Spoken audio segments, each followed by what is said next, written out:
ကျွန်တော်တစုံတစ်ယောက်ကိုညင်းတဲ့ခါကြလို့ရှိရင် no thank you တလုံးပဲသုံးနေတော့လားဒါဆိုလို့ရှိရင်တခြားဘယ်လိုတွေပြောလို့ရသေးတယ်ပိုကောင်းတဲ့ expression တွေကဘာတွေလဲဆိုတာကိုဒီနေ့ဗီဒီယိုမှာလေ့လာကြည့်ကြပါမယ် Hi အားလုံးပဲမင်္ဂလာပါ Welcome back to my channel my name is Tu ကျွန်တော်ဗီဒီယိုမတင်တာတော်တော်ကြာပါပြီတော်တော်လေးကိုကြာပြီပေါ့နော်ဒီနေ့ကကြတော့ share ခြင်းတဲ့အကြောင်းအရာတခုရှိနေတာရယ်ပြီးလို့ရှိရင်အချိန်ရတာအကြောင်းကျွန်တော်ဗီဒီယိုလေးလုပ်ဖြစ်တာပါနောက်ကြလို့ရှိရင်တော့ကျွန်တော်အချိန်ရတဲ့လောက်ပေါ့နော် content လေးတွေတက်နိုင်ဆုံးလုပ်ပြီးတော့ကျွန်တော် share ပေးပါမယ် So without further ado let's get started ဆိုတော့ no thank you အစားတခြားပြောလို့ရတဲ့ပုံစံ6ခုကိုပြပြပေးပါမယ် So ဒီ expression 6ခုကိုနားလည်ရလွယ်အောင်ကျွန်တော်3ပိုင်းခွဲပြီးပြောပါမယ်ပထမတစ်ပိုင်းက casual context မှာဘယ် expression တွေသုံးလို့ရတယ်ဆိုတာပြောမယ်ဒုတိယတစ်ပိုင်းကဒီ business context ပေါ့နော်ဒီ working environment workplace မှာတခြားဘယ်လို expression တွေသုံးလို့ကောင်းတယ်ပေါ့နော်နောက်တစ်ခုကကြတော့ဒီအချိန်ဆွဲတဲ့နေရာမှာအချိန်ဆွဲတဲ့အပိုင်းမှာဘယ် expression တွေကိုသုံးလို့ပို့ပြီးတော့သင့်တော်လဲဆိုတာကိုပြောမှာဖြစ်ပါတယ် Okay ပထမတစ်ပိုင်းအနေနဲ့ casual context မှာ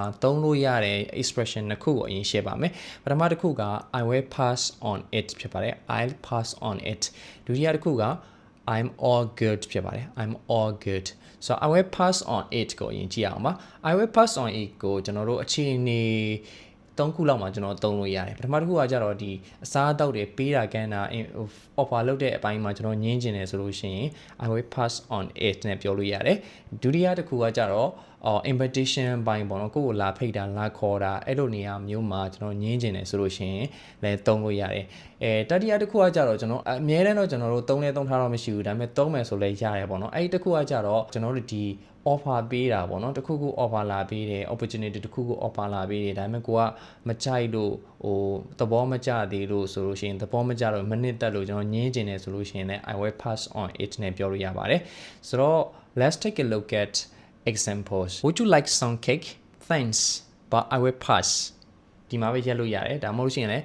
I will pass on it ပြောလို့ရတယ်because I am full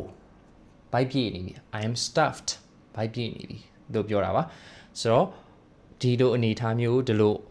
အစားတောက် offer လာပေးတဲ့အချိန်မှာ I will pass on it နဲ့ပြောလို့ရပါတယ် I pass on it နောက်တစ်ခုကကျတော့ social invitation အနေအထားပေါ့နော်တကယ်ချင်းတယောက်ကကိုယ့်ကိုလာဖိတ်တယ်ပေါ့နော် Do you want to join us for drinks tonight actually thanks for the invitation ဒီနေရာမှာပို့ပြီးတော့ချောခြင်းနဲ့ပို့ပြီးတော့စကားလှခြင်းနဲ့ဆိုလို့ရှိရင်ဒီထက်ပိုကောင်းခြင်းနဲ့ဆိုလို့ရှိရင် thanks for the invitation thanks for the offer appreciate the offer ကြိုက်တယ်လို့ပြောလို့ရတယ် but I am really tired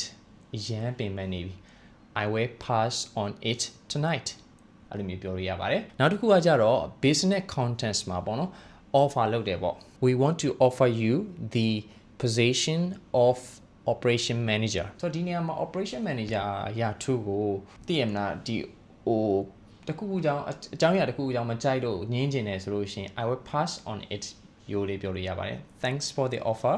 I will pass on it ဒါပေမဲ့ဒီနေရာမှာတခုသတိထားဖို့လိုတာက I will pass on it သုံးရင်သုံးဒါမှမဟုတ်လို့ရှိရင်လည်း I will pass သုံးရင်သုံး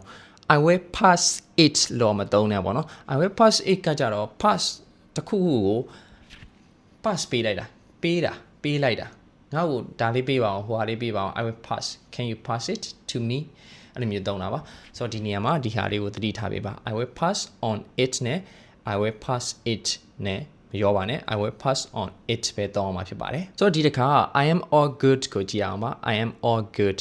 ဒါကလည်းစောနာက pass on it နဲ့တဒန်တူပဲကျွန်တော်တို့ scenario တွေစဉ်းစားပြီးတော့ကျွန်တော်တို့သုံးလို့ရပါတယ်ဆိုတော့ကကျွန်တော်ဒီစားသောက်ဆိုင်တစ်ခုမှာရောက်နေပြီကျွန်တော်စားစရာရှိရတယ်စားတောက်ပြီးသွားပြီပေါ့နော်အဲ့အချိန်မှာ waiter တယောက်ကလာမေးတယ်ဘာလို့ရှိလဲပေါ့နော် Is there anything you need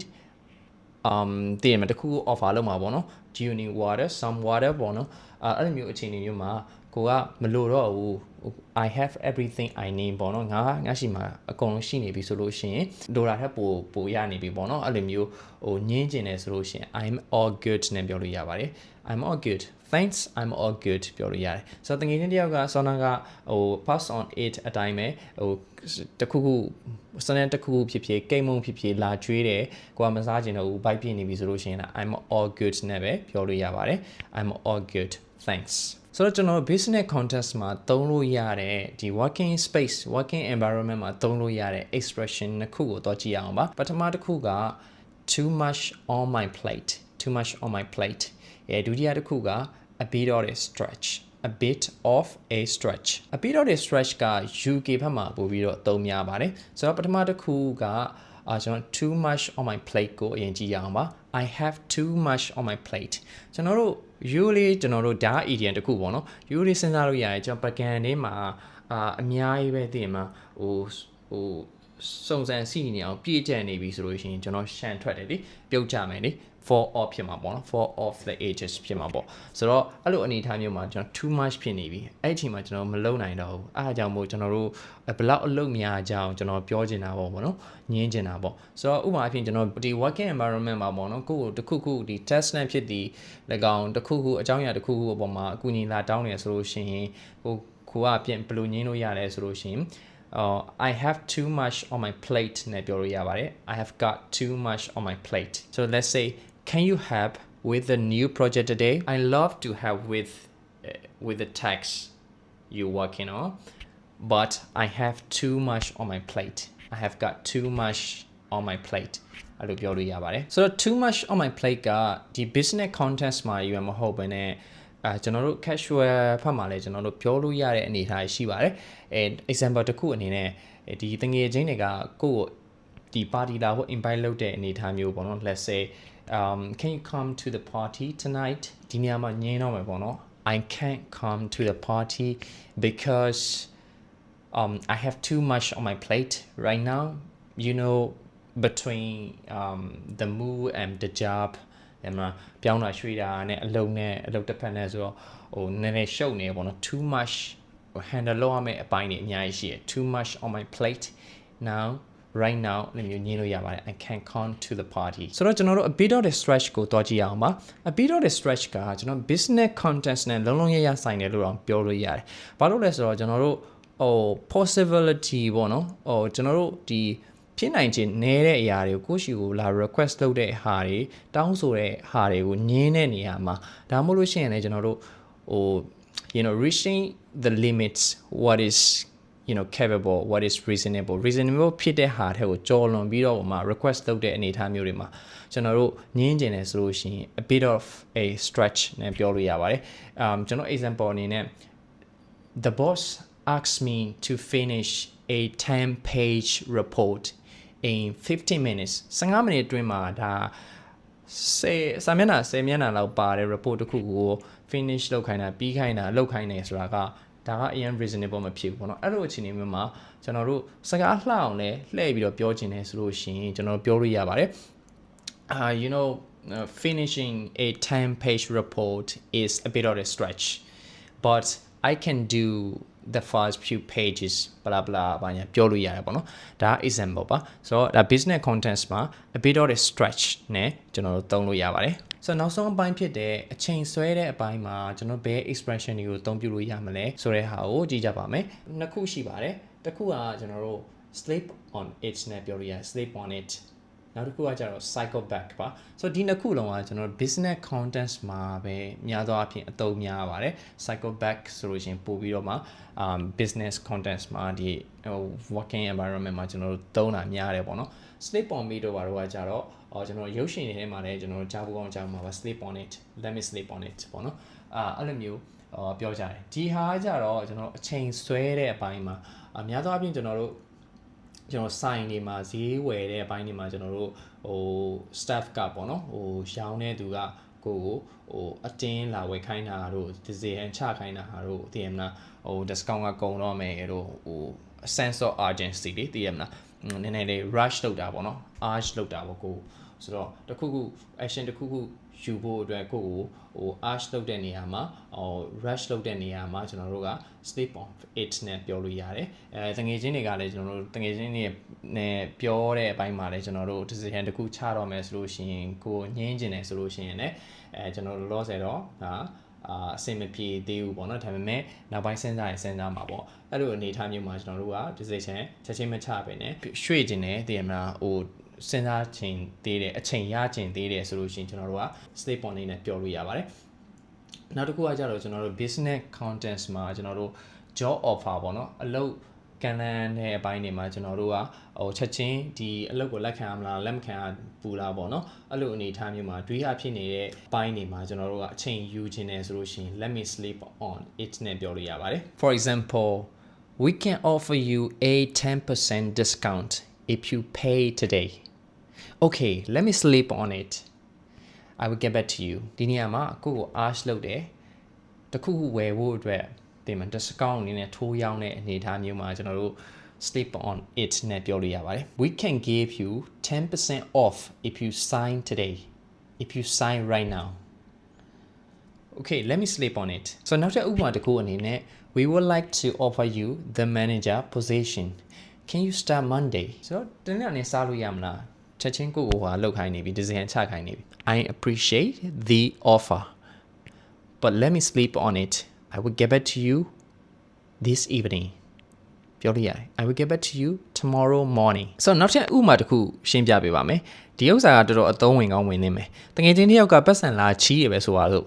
ဒီလိုအနေအထားမျိုးမှာလည်းကျွန်တော်တို့ဒီဟာကိုသုံးလို့ရပါတယ် let me sleep on it နဲ့သုံးလို့ရပါတယ်တကယ်ချင်းတစ်ယောက်ကတော်တော်များတကယ်ချင်းတွေကပတ်စံလာချီးရဆိုလို့ရှိရင်ချက်ချင်းတင်တာမချီးနိုင်ဘူးဘို့ဟာမဖြစ်ဘူးဟိုတကယ်ချင်းရင်းခောက်ခောက်မဟုတ်ဘူးဆိုလို့ရှိရင်နည်းလေးပြောရဆိုတာဟိုမကောင်းအောင်ပေါ့နော်ဆိုတော့ဟိုအချိန်ယူလိုက်တဲ့သဘောမျိုးပေါ့နော်ချက်ချင်းညင်းတာမျိုးမဟုတ်ဘဲနဲ့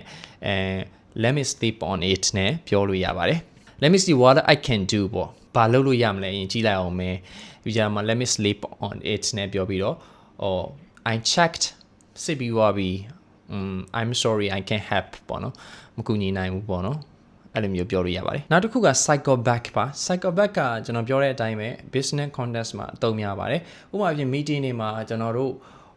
မေးတဲ့ question မျိုးတွေကိုကျွန်တော်တို့အချိန်တစ်ခု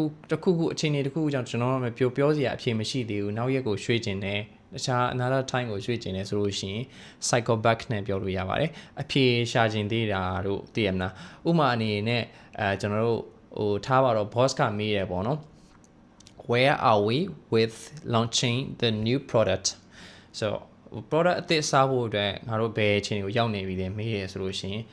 ကိုကလည်းအသေးချာအဖြေကိုမသိသေးဘူးဆိုလို့ရှိရင် Let me check with the production team and cycle back to you later ပေါ့အဲ့လိုမျိုးပြောလို့ရပါတယ်ဆိုတော့နောက်ထပ်ဥပမာတစ်ခုအနေနဲ့ထားပါတော့ meeting ထဲမှာပဲကျွန်တော်တို့အကြောင်းအရာတစ်ခုကို topic တစ်ခုကိုဆွေးနွေးနေတဲ့အချိန်မှာတရားရောက်ကကြားဖောက်ပြီးတော့ပေါ့နော်အဲ့လိုမျိုး topic နဲ့မဆိုင်တဲ့အကြောင်းအရာတွေကိုလာပြောတယ်ဥပမာအပြင်ပြောနေတာကဒီဆေးအကြောင်းပေါ့နော်အယောင်းဝယ်ကိစ္စဒီ company ရဲ့အယောင်းကိစ္စတွေအယောင်းဝယ်ကိစ္စတွေပြောနေတဲ့အချိန်မှာcompany ရဲ့ holiday plan တွေ vacation plan တွေကိုတရားရောက်ကကြားဖောက်ပြီးတော့လာပြောရဲဆိုလို့ရှိရင်လည်းဒီလိုမျိုးပြောလို့ရပါတယ် That is a good topic that is a good point though let's cycle back to the vacation plan that you are talking later နောက်မှဒါတွေကို cycle back လုပ်ကြမှာပေါ့နော် Right now let's focus on our topic let's finish our topic အဲ့လိုမျိုးပြောလို့ရပါတယ်ဆိုတော့ဒီဗီဒီယိုမှာကျွန်တော်တို့ပြောထားတဲ့ဟာတွေကိုပြန်ချုပ်ရမယ်ဆိုလို့ရှိရင် casual contents မှာ I will pass on it I'm all good ဆိုတဲ့ expression တွေသုံးလို့ရတယ် business contents ဒီ business environment မှာကျွန်တော်တို့သုံးလို့ရတဲ့ expression တွေက too much on my plate a bit of stretch step on it and cycle back ဆိုတဲ့ expression တွေကိုသုံးလို့ရပါတယ်ကျွန်တော်ဗီဒီယိုလေးဆုံးမသက်ခင်မှာ bonus အနေနဲ့ idiom နောက်တစ်ခုပေးပါမယ်အဲ့ဒါ take a rain check ပါ take a rain check so take a rain check ကဘလို့အနေထားမျိုးမှာသုံးလဲဆိုတော့ညင်းတာတော့ညင်းတာပဲဒါပေမဲ့လုံးလုံးကြီးညင်းလိုက်တာမျိုးမဟုတ်ဘဲနဲ့ကျွန်တော်လက်ရှိအခြေအနေမှာ offer လုပ်တဲ့ဟာသူတို့ invitation လုပ်တဲ့ဟာတွေကိုအနေနဲ့လက်ခံဖို့အတွက်အခြေအနေမရှိနေတဲ့အတွက်ကျွန်တော်ညင်းလိုက်ရတဲ့သဘောဖြစ်ပါတယ်ကိုကတော့ဆန္ဒရှိတယ်ဥပမာထားပါတော့တငယ်ချင်းတယောက်ကညစာစားဖို့ဖိတ်တယ်ပေါ့နော်အဲ့ဒီအချိန်မှာကိုကသွားဖို့ဆန္ဒတော့ရှိရသွားခြင်းတယ်ဒါပေမဲ့သွားလို့ရတဲ့အနေအထားမရှိဘူးဥပမာဖြင့်အလုပ်ရှုပ်နေတာဖြစ်ဖြစ်အရန်ကိစ္စအရေးကြီးကိစ္စလုပ်နေရတာဖြစ်ဖြစ်ပေါ့နော်တော်လို့အဆင်မပြေတဲ့အနေအထားမျိုးမှာ take a rain check နဲ့ပြောလို့ရပါတယ် take a rain check က on လိုက်ပါတယ် preposition let me take a rain check can I take a rain check for example can we have a dinner tonight တကယ်ချင်းတယောက်ကဖိတ်တယ်ဆိုလို့ရှိရင် I been so busy I have been so busy these days can I take a rain check ကျွန်တော်ဗီဒီယိုလေးကိုဒီမှာဆုံးသက်ခွင့်ပြုပါဒီနေ့ပြောပြသွားတဲ့ expression တွေ idiom တွေကတကယ်လက်တွေ့မှာအသုံးဝင်မယ်လို့ညွှန်နေပါတယ်အသုံးချနိုင်မယ်လို့လည်းယုံကြည်ပါတယ်နောက်ထပ်